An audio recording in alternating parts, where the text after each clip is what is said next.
nuestros invitados. Doctor Gandhi Vela, bienvenido. Muchas gracias, estimado Modesto. Economista Juan Sebastián Naranjo, bienvenido. Muchas gracias, buenos días, un gusto saludarles. Bien, gracias. Por temas de que estamos en una mesa de diálogo y uno dialoga con los amigos, les rogaría, primero me permitan tutearlos, llamarlos por su nombre de pila, y segundo, solicitarles que a mí también me llamen por el nombre de pila. Para entrar en materia, Gandhi, ¿la Constitución del Ecuador permite la privatización de servicios públicos estratégicos, sí o no, y cuáles serían los límites? A ver, estimado Modesto, a ver, de acuerdo, es un poco complicado. El andamiaje creado en 2008 es uno que pone bastantes más límites que lo que teníamos, por ejemplo, con la Constitución 98. Y es más, hay que ver el 313 y siguientes de la Constitución respecto justamente a sectores estratégicos, más, por ejemplo, tenemos el 282 y 367 sobre cuestiones donde es prohibido privatizar. Por ejemplo, no podemos privatizar el sistema de seguridad social. El 367 es súper claro en eso, pero en el 313 tenemos una sentencia de 2009 de la Corte Constitucional de aquella época, que sigue siendo precedente obligatorio, en el que hace una revisión interpretativa del artículo donde dice, y es un puntito, que excepcionalmente se permitirá a la iniciativa privada el participar en sectores estratégicos, que es un punto, y permíteme, voy a poner exacto cómo está. Podrán delegar la participación en el sector estratégico en la prestación de servicios públicos, empresas públicas, mixtas, que tengan mayoría accionaria, y excepcionalmente a la iniciativa privada, conforme lo resuelto en esta sentencia interpretativa. Es decir, normativamente y constitucionalmente, de lo que fue un régimen totalmente limitado o que se entendía así, esta sentencia nos abre la puerta, y por eso para hacer una privatización hay que hacer también un andamiaje normativo bastante específico por cada proceso privatizador.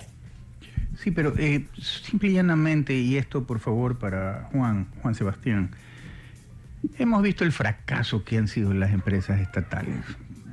Simple y llanamente, para mencionar un par: Ecuatoriana de Aviación, TAME, Empresa de Correos, Amigo me parece que era la Telefónica en un momento determinado, Alegro, y así podemos pasarnos la hora y media de programa mencionando todas las empresas que han sido deficitarias. Pareciera mentira, la misma Petroecuador en un momento determinado. ¿Hasta dónde es sostenible económicamente para el país, Juan Sebastián, esta retórica de que sí, la nacionalidad son nuestros bienes, y a la hora de la hora resulta que no beneficia a nadie más allá de los 4 vivos que se llevan en peso las instituciones públicas? A ver, Modesto. Gandhi, generalmente parte del discurso también es de parte de la izquierda, y es que, no, con el tema de las concesiones y privatizaciones, confundiendo una vez más, insistiendo en esta confusión, dicen, es que el privado hace lo que le da la gana, se dispara todo, es más caro, es ineficiente, y el Estado se hace loco porque ya tiene su billetito y se acabó la historia. En base a esto, ¿qué tipo de controles reales ejerce el Estado cuando delega o da una concesión de servicios? Solo antes, y eso me gusta que estamos en un lado económico con Juan Modesto, qué buena pregunta, pero quiero aclarar, hay algo, que privatización no es sinónimo de concesión ni de alianza público-privada, pero ¿por qué? Hay una narrativa de algunos grupos que ha expandido privatización a todo, es como, dicen, es un rey Midas, topa y se vuelve privado, pero eso así sea un 1%, sea la totalidad. Esa es un entendimiento de la privatización extra agresivo, y hay otro que es la privatización con transferencia total de la compañía, del bien, de lo que sea. Esa es una específica, puede ser total y puede ser parcial. Puede decir, le doy una parte de esta mina. ¿Por qué? Porque el capital privado se pasa al público para que tenga una gestión y un manejo muy privado, que como muy bien lo dijo Juan, históricamente el que más ha funcionado es el capital privado. Si no, pregunten la Alemania, entre la Alemania oriental y occidental, ¿por qué cayó el muro de Berlín? Por la eficiencia de cómo manejaban. Mientras que la concesión es cuando es un permiso sobre un derecho que dé el Estado por un tiempo. Entonces, ahí la titularidad del bien, digamos, la propiedad no cambia del Estado, pero la concesión es para la administración, el manejo de ese espacio concesionado, que es bueno, y las alianzas público-privadas, hay muchas, por eso son paraguas que debe explicarse y caso a caso, porque una concesión minera no es lo mismo que una concesión petrolera, aunque le quieran decir lo mismo, y decir que no, que la concesión de tal campo es una afectación a la soberanía. La soberanía es determinar las normas internas y no se están cambiando las normas internas. O sea, debería siempre, cuando estén claras las reglas y cuáles son los límites, porque también una privatización que sea regalar algo, sí podría ser lesiva, pero si es para temas de eficiencia hay que ver. Y la alianza pública-privada es básicamente hacer en un punto empresas de economía mixta, donde cada uno pone lo que sabe y los beneficios se dividen. Y esto deviene de que, porque hay las alianzas público-privadas. Históricamente, entre privados hay cosas como el joint venture, que es la compañía conjunta, donde dos compañías se benefician de un producto que hacen las dos. El claro ejemplo de un joint venture es McDonald's y Coca-Cola. El combo se beneficia en ambas compañías. Y es lo mismo una alianza público-privada donde dice, yo tengo una mina.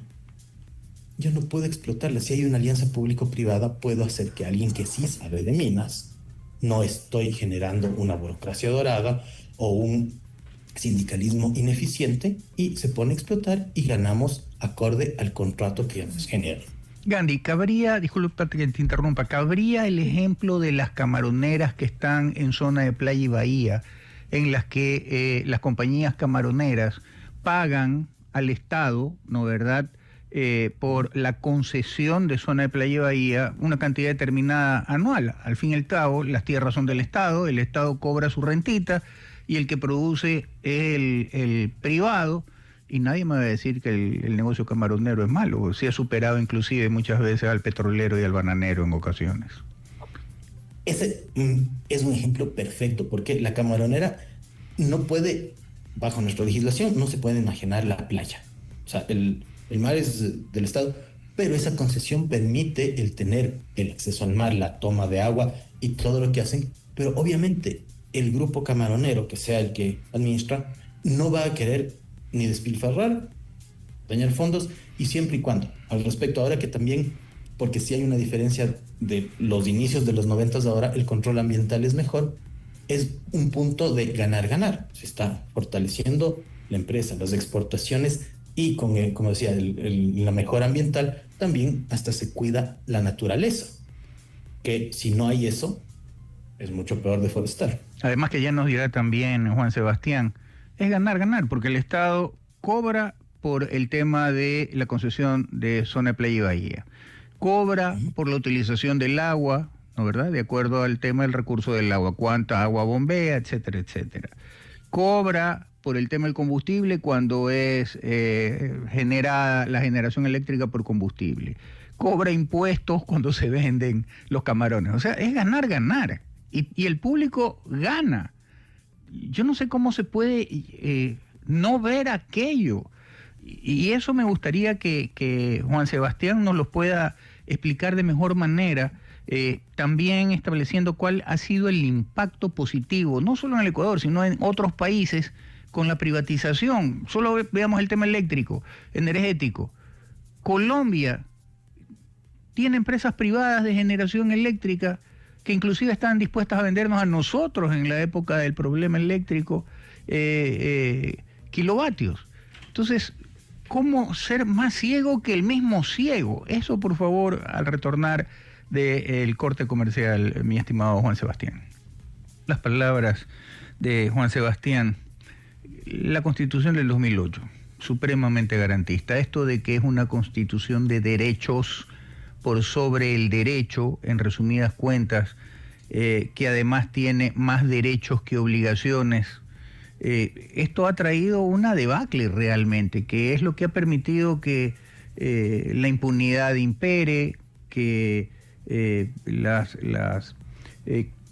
estos grupos radicales hagan de su vida lo que le da la gana con las ciudades, ya lo vimos en las paralizaciones indígenas, y pareciera que no pasa nada.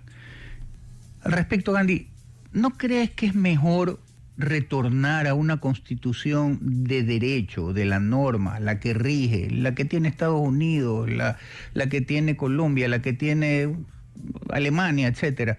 Que este es el derecho, esta es la norma, esto es lo que tienes que cumplir, estas son tus obligaciones y estos son tus derechos. A esto tan etéreo, que suena bonito, romántico, pero que a la hora de la hora es la cuna de la desgracia. ¿Te parece o no? Sí, aquí quiero organizar varias cosas y voy a citar a quien dio origen a mi nombre. El Mahatma, cuando supo de la Declaración de Derechos Humanos, dijo: de mi santa y buena madre aprendí que no existe el derecho sin la correspondiente cumplimiento de una obligación. Y dijo, es una declaración solo de derechos y dónde quedan las obligaciones. Claro. Y eso hemos ido perennizando, y en países como el nuestro se cristalizó de otra forma, y por eso ahí voy a citar lo que dijiste, Juan, sobre el neoconstitucionalismo, y en especial el neoconstitucionalismo andino, que vino no solo con una idea jurídica, y a veces es muy difícil hacer norma porque lo hace a través de la política, pero esa vino cargada de una idea política súper fuerte y establecida, de un solo pensamiento y de un sistema de manos limpias y todo lo que sabemos, que no sabemos qué tan limpias, pero... Usaban guantes, manos limpias, corazones ardientes, y resulta que eran odiadores. Claro, un sinnúmero de situaciones que a lo inverso, el tiempo ha demostrado que eran lo inverso. Ya, pero hay la diferencia entre ese neoconstitucionalismo y, por ejemplo, lo que es el neoconstitucionalismo de posguerra en Alemania. Claro. Que una norma más laxa, y viene algo que yo siempre he dicho, nuestra Constitución de Montecristi es una locura. 444 artículos es llegar a reglamentar. O sea, tenemos cosas que son casi reglamentarias de ministerio a nivel constitucional. Mientras que la Constitución tiene que ser también tan amplia para permitir, y cito, no podemos volver a algo como lo estadounidense, porque también la actualidad no permite algo tan pequeño y escueto como la Constitución gringa, que son 7 artículos. Pero ellos han vivido todo el lado republicano, todo el lado demócrata, en un bipartidismo con el mismo texto. No es un texto hecho a medida, y que es tan a medida que luego engorda el autoritarismo de turno y tiene que cambiar las medidas. Pero, y eso digo, por ejemplo, el caso alemán es particular porque vio, y es un Estado social de derecho. O sea, en Alemania entiende que hay cosas que se tienen que cuidar, pero no puede hacerse, ¿cómo digo?, satanizar al privado. Y esto es el punto que no se debe. Y ahí viene, los derechos económicos, sociales y culturales son una cosa. Sí, Querétaro en México y Weimar en Alemania son los primeros en decir hay igualdad, es derecho al trabajo y todo, pero un excesivo manejo de eso hace pensar todo tiene que darme el Estado, papá Estado. Y los que crean eso y que manejan mucho en Alemania, no es que el Estado te da todo y que por eso se prohíbe la iniciativa privada, más bien son estados con que en sus normas, y ahí viene la ventaja del privado, porque también nuestro funcionamiento, y aquí digo latinoamericano, dice, el privado puede hacer lo que no está prohibido y el público solo lo que está permitido. Entonces, siempre que es el público, le dice, no le puedo dar porque no hay el reglamento y vea, y no me dijo nada el jefe. Pasa eso, mientras que en el privado dice, tengo que solucionar, porque si no, claro, es otro día sin producir, sin cobrar, sin beneficiar al mismo grupo. O sea, si yo no hago que cobre, yo no, porque hasta el SDI a veces para cobrar es súper ineficiente. Entonces, esas cosas y lograr un balance, y aquí vamos en un país que generó esa norma, regresar además tiene una serie de candados constitucionales que lo que decían, retornar a una norma parecida a la del 98, suena interesante, pero los procedimientos son súper complejos. O sea, de hecho tenemos, y hay un acuerdo, que tenemos un mamotreto público llamado Consejo de Participación Ciudadana y Control Social. Y, y el cambio de eso es tan difícil que yo creo que todos, si eso se elimina y podemos organizar mejor, también nos cuesta menos a todos. Pero a partir de 2008 sí hemos también generado un montón de gasto público sin generación mayor. No se notaba por una bonanza petrolera, pero ahí viene viene el ideal, un deontológico kantiano de un deber ser. Deberíamos ser más eficientes, pero ontológicamente tenemos una constitución bastante rígida. Y es tarea de la política de turno ver cómo organizar eso, porque mientras vemos aquí los rígidos y cómo cambiamos, porque además cambiamos de constitución con un gusto, Argentina no ha cambiado de constitución, la última reforma sigue siendo la 94 y ha tenido las privatizaciones que mencionó Juan con Menem, que son interesantes, pero el otro grupo de gobierno que se fue al otro lado dijo no, estaticemos, y empezó a generar sus problemas, tanto que ahora es AISA, creo, AIXA, bueno, la de agua argentina, sí, generó un perjuicio de más de 3.000 millones de dólares en Argentina, y están haciendo un tipo de privatización suficientemente claro, donde es más, le está obligando a los trabajadores a que un 10% serán accionistas los trabajadores para que ellos tengan un beneficio económico de las utilidades que pueda salir de la compañía, el rato de vender. Entonces, hay opciones, sí. ¿Cómo hacerlas? Es siempre... Y aquí somos súper difíciles, y para los que hacemos derecho es un reto grandísimo cada vez, porque tenemos una serie de paredes y un paraguas enorme, pero demasiado rígido, que es nuestra Constitución. Juan Sebastián, luego del corte comercial me gustaría y eso se cumpla.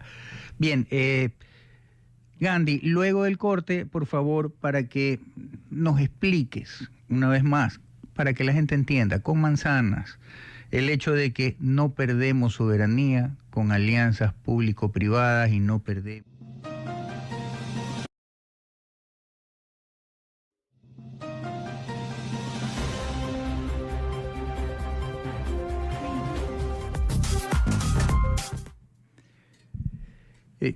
Gandhi, ¿qué es la soberanía, para que lo tengan claro nuestros oyentes? Muy cortito, que tenemos a duras penas 5 minutos.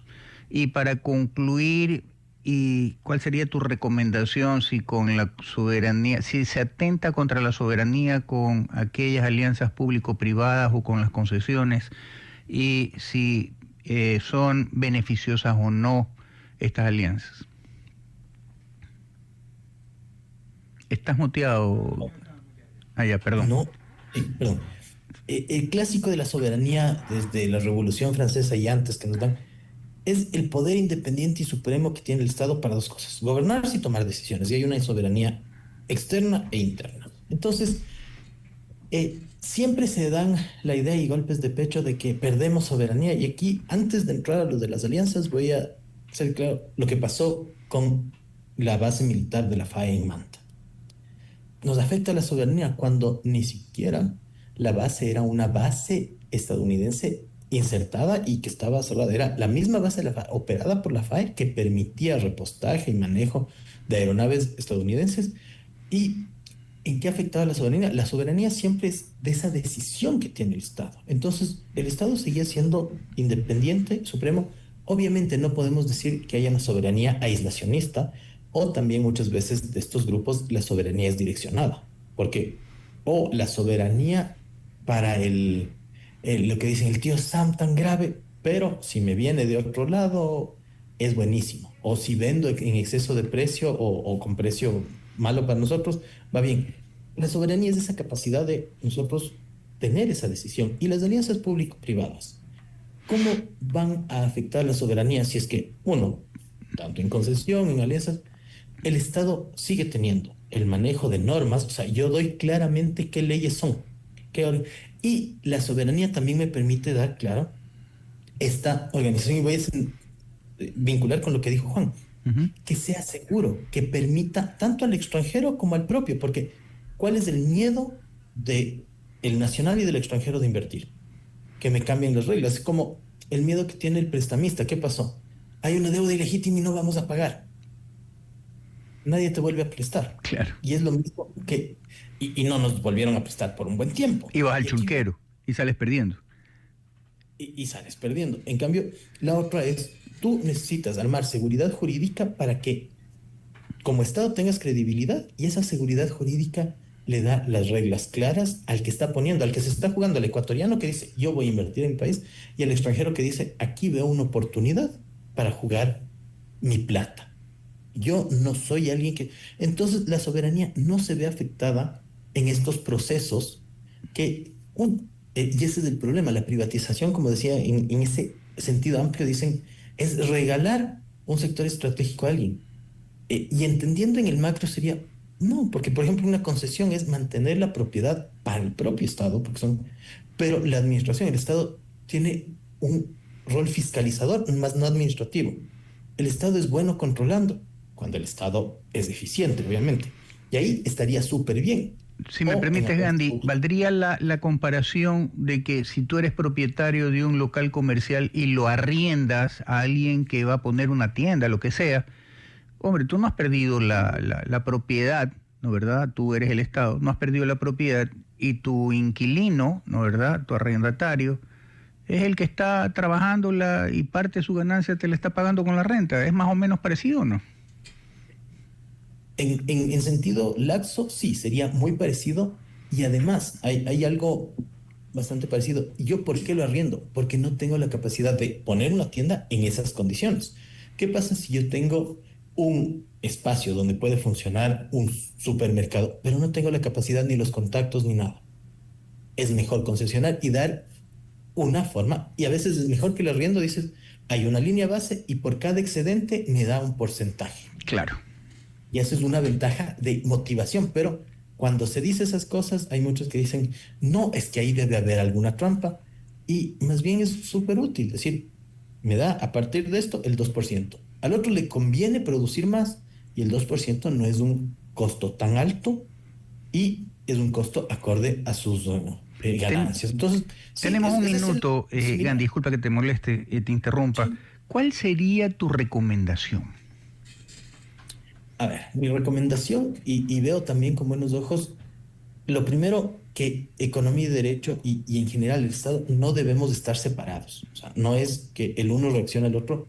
Y eso, tanto el público como el privado tienen que avanzar en la idea. Y seamos sinceros, el empresario es el que da trabajo, porque quizás solo el Estado genera una ficción. Y dar, para mí, lo más importante es dar una seguridad jurídica de no estar cambiando las reglas a cada momento. Lo importante aquí es lograr dar una certeza, y sí, tenemos un marco constitucional un poco grande, pero con ese mismo tenemos que tener la habilidad de dar certeza y que esa certeza llame a la inversión. La inversión no se llama como diciendo, venga, venga, venga. La inversión la llamas mostrando, ya, aquí hay seguridad, aquí vamos a manejar las cuestiones, y países han salido de peores. O sea, países caídos en guerra han logrado, en base a alianzas público-privadas, rendir cuentas y salir realmente bien. Entonces, para mí es importante ser claros que queremos, manejarlo económicamente responsable y jurídicamente con seguridad y claridad. Bien, no me queda más que agradecerte, Gandhi. Hemos conversado con Gandhi Vela y con Juan Sebastián Naranjo. Han sido ambos muy didácticos en sus explicaciones. Ojalá que así también lo considere nuestra audiencia. Ya estaremos conversando en otra oportunidad para ver cómo se mueve en el ámbito de lo económico el país con todos los contactos que ha desarrollado el presidente de la República. Ojalá que venga inversión, qué bueno que esté bajando el riesgo país, ojalá tenga boca de santo también, Juan Sebastián, y agradecerte una vez más, Gandhi, por tu participación, agradecerle a nuestra audiencia por sintonizarnos e invitarlos para el día lunes en otro interesantísimo programa sobre la verdad. Gracias, Gandhi. Modesto a toda la audiencia y a la Radio Forever. Muchísimas gracias. Feliz feriado. Feliz feriado para ustedes. Gracias. Listo.